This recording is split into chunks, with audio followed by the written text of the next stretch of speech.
TB వ్యాధిగ్రస్తులను సరైన సమయంలో గుర్తించి మందులు వాడుతూ పౌష్టికాహారం తీసుకుంటే వ్యాధిని పూర్తిగా నయం చేయవచ్చని అన్నారు పెద్దపల్లి జిల్లా వైద్య ఆరోగ్య శాఖ అధికారిణి అన్నప్రసన్న కుమారి. పెద్దపల్లి జిల్లా సుల్తానాబాద్ మండలం గర్రెపల్లిలోని ప్రాథమిక ఆరోగ్య కేంద్రంలో నిక్షయ శిబిరాన్ని ప్రారంభించి మండలంలోని ప్రజలకు క్షయ వ్యాధిపై అవగాహన కల్పించారు. 100 రోజుల పాటు క్షయ వ్యాధిపై శిబిరాన్ని నిర్వహిస్తున్నట్లు ఆమె తెలిపారు. వ్యాధిగ్రస్తులను గుర్తించి పరీక్షలు చేసి వారికి మందులతో పాటు పౌష్టికాహారం తీసుకుంటే క్షయ వ్యాధిని నయం చేయవచ్చునని డిఎంహెచ్ఓ తెలిపారు. నిక్షయ శిబిరంలో 100 రోజుల పాటు ప్రజలకు అవగాహన కల్పించడం వల్ల క్షయ వ్యాధిగ్రస్తులను మరణాలను కూడా తగ్గించవచ్చునని ఆమె తెలిపారు. అనంతరం నిక్షయ శిబిరాన్ని జెండా ఊపి ప్రారంభించారు అన్నప్రసన్న.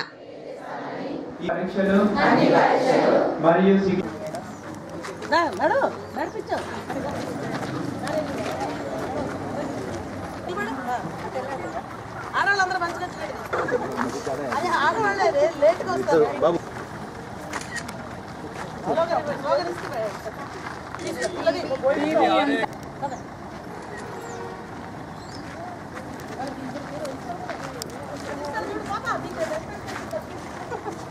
బాగలేదు జిల్లాలో సెలెక్ట్ చేసి ఈ 100 రోజులు అందరూ మనసంతా దాని మీదే పెట్టి అదే ప్రోగ్రామ్ మీద పెట్టి బాగా దీన్ని కనుక చేస్తే కనుక ప్రజలందరికీ టీబీ గురించిన సమాచారం బాగా అందుతుంది.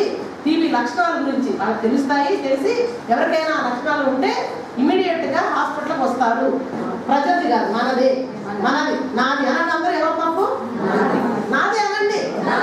హెల్త్ వర్కర్స్ అందరూ చెప్పుకోవాలి. మరి గుంజీలు తిద్దామా? మరి చెప్పలేసుకుందాం. చెప్పండి ఒక పాపం. అంతకంటే పైగా ఉన్నట్టు మనం చేసుకోవాలి. పనిష్మెంట్ మనం తీసుకోవాలి. కానీ ప్రజలు సఫర్ అయ్యారు. ప్రజలు చాలా మంది చచ్చిపోయారు. ఇది బయటకు చెప్పాలో లేదు తెలియదు, చెప్పుకోవాల్సిందే. ఎందుకంటే సెలెక్ట్ అయిందంటే దాని అర్థం అదే. టీబీ జబ్బుతో సగటున 1,00,000 మందికి ఎంతమంది చచ్చిపోవాలో అన్ని రాష్ట్రాల్లో ఎలా జరుగుతుందో అన్ని జిల్లాల్లో అంతకంటే ఎక్కువ మంది మన జిల్లాలో చచ్చిపోయారట. ఎందుకు చచ్చిపోయింటారు? మందులు ఉండగా. ట్రీట్మెంట్ ఉంది, మందులు ఉన్నాయి, ఉచితంగానే ఇస్తున్నాము. తర్వాత ఇలా ఐఆర్సిఎస్ వాళ్ళు, లైఫ్స్ లో బొళ్ళు ఇలాంటి వాళ్ళు అందరూ దాతలు ఉన్నారు. వారికి ఆహారం కూడా ఇస్తా ఉన్నారు, పౌష్టికాహారం. ఇన్ని ఉండగా కూడా మరి ఎందుకు చచ్చిపోయారు మనుషులు? టీబీ రోగిని కాదు మనం దూరం పెట్టాల్సింది, టీబీ జబ్బుని అనేది. ఆటో డ్రైవర్లను కాంగ్రెస్ ప్రభుత్వం ఆదుకోవాలని డిమాండ్ చేశారు Telangana United auto driver owners association non political JAC Peddapalli జిల్లా ఉపాధ్యక్షుడు యనగందుల నాంపల్లి. పెద్దపల్లి జిల్లా సుల్తానాబాద్లో ఆటో డ్రైవర్ల ఆధ్వర్యంలో ఆందోళన చేపట్టారు. తెలంగాణ కాంగ్రెస్ ప్రభుత్వం ఆటో డ్రైవర్లకు ఇచ్చిన హామీలను వెంటనే అమలుపరచాలని ఆటోలతో భారీ ర్యాలీ నిర్వహించారు.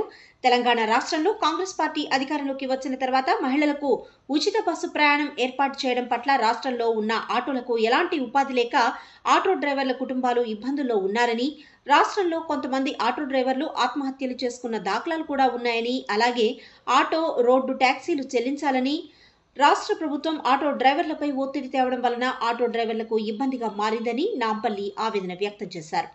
ఆటో జేఏసీ పిలుపు మేరకు సుల్తానాబాద్లో ఆటోలను బంద్ చేసి భారీ ర్యాలీగా వెళ్లి తహసీల్దార్ మసూదన్ రెడ్డికి వినతి పత్రం సమర్పించారు ఆటో డ్రైవర్లు, ఓనర్లు.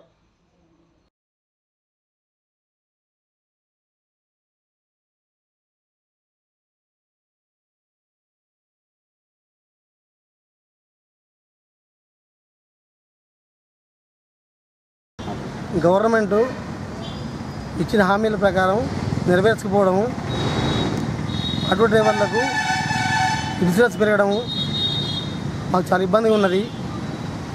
దీనికి గవర్నమెంట్ మాకు సహకరించి మాకు మహాలక్ష్మి పథకంతో అవుతున్నటువంటి ఇబ్బందిని దృష్టిలో ఉంచుకొని మా రాష్ట్ర ఆటో డ్రైవర్లకు మాకు సహకరించాలని ప్రభుత్వాన్ని కోరుతూ ఈరోజు సుల్తానాబాద్ మండల కేంద్రంలో మండల డ్రైవర్ల సమక్షంలో బస్టాండ్ నుంచి ర్యాలీ తీస్తూ ఎంఆర్ఓ గారికి మెమోరాండం ఇవ్వడం జరిగినది. ఆ మహాలక్ష్మి పథకం ద్వారా మేము ఉపాధి కోల్పోతున్నాము. మేము ఆటో ఫైనాన్స్ కట్టలేకపోతున్నాము. మాకు కూడగొట్టిన పరిస్థితి ఏర్పడ్డది. దీనికోసం గవర్నమెంట్ స్పందించాలి. మాకు ఒక్కొక్క డ్రైవర్కు సంవత్సరానికి 25,000 రూపాయలు ఇవ్వాలని మేము డిమాండ్ చేస్తున్నాము. నియోజకవర్గ ప్రజలందరికీ పెద్దమ్మ తల్లి ఆశీస్సులు ఉండాలని అమ్మవారిని వేడుకున్నారు పెద్దపల్లి ఎమ్మెల్యే చింతకుంట విజయరమణారావు. పెద్దపల్లి జిల్లా కాల్వశ్రీరాంపూర్ మండలం పందేళ్ల గ్రామంలో నూతనంగా నిర్మించిన శ్రీ పెద్దమ్మ తల్లి ఆలయ విగ్రహ ముదిరాజ్ జంపన్న పోతలింగన్న విగ్రహాలను శ్రావణ నక్షత్రయుక్త మకరలగ్న శుభముహూర్తాన విగ్రహాలను అంగరంగ వైభవంగా ప్రతిష్ఠాపించారు. ఈ సందర్భంగా ఆలయంలో శివసత్తుల పూనకాలతో ఊగిపోయారు భక్తులు. ఎమ్మెల్యే విజయరమణారావు పాల్గొని పెద్దమ్మ తల్లిని దర్శించుకొని ప్రత్యేక పూజలు చేశారు. అనంతరం ముదిరాజ్ సంఘం ఆలయ కమిటీ ఆధ్వర్యంలో ఎమ్మెల్యే విజయరమణారావును శాల్వతో సత్కరించారు. పెద్దమ్మ తల్లి ఆశీస్సులతో వర్షాలు సమృద్ధిగా కురిసి పాడి పంటలతో విరాజిల్లాలని అమ్మవారిని వేడుకున్నారు.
పందిళ్ళ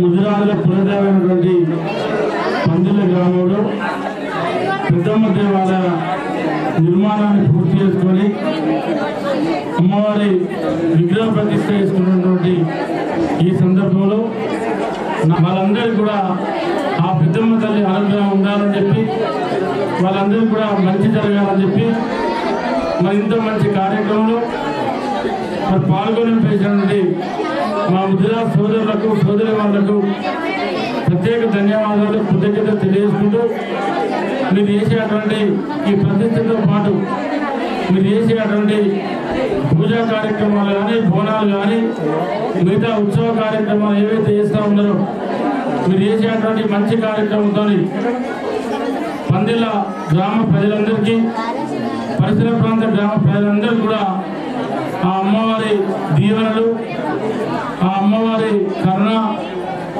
ప్రజలందరిపైన ఉండాలని చెప్పి తప్పకుండా ఉంటుందని చెప్పి ఆశిస్తూ ఆ అమ్మవారి దయ వలన మంచి పంటలు పండి రైతులందరూ కూడా సుభిక్షంగా ఉండాలని చెప్పి మరి వాళ్ళ అమ్మవారిని కోరుకోవడం జరుగుతూ ఉంది. తప్పకుండా ఏసంగి పంట కూడా మన ప్రభుత్వం బోనస్ కూడా ప్రకటించింది. మీరందరూ సన్నవాటు పెట్టుకుంటే వాటికి కూడా బోనస్ వస్తుందని చెప్పి ఈ సందర్భంగా తెలియజేసుకుంటూ సెలవు తీసుకుంటాం. పెద్దపల్లి జిల్లా ఓదెల శ్రీ బ్రహ్మరాంబ మల్లికార్జున స్వామి దేవాలయంలో స్కంద షష్ఠి సందర్భంగా శ్రీ వల్లి దేవసేన సమేత సుబ్రహ్మణ్యేశ్వర స్వామి వారికి అభిషేకము నిర్వహించారు అర్చకులు. అనంతరం భక్తులు స్వామివారిని దర్శించుకొని ప్రత్యేక పూజలు చేశారు. భక్తులకు తీర్థ ప్రసాదాలు అందజేశారు. భక్తులకు ఎలాంటి ఇబ్బందులు కలగకుండా ఆలయ ఈవో సదయ్య తగు ఏర్పాట్లు చేశారు.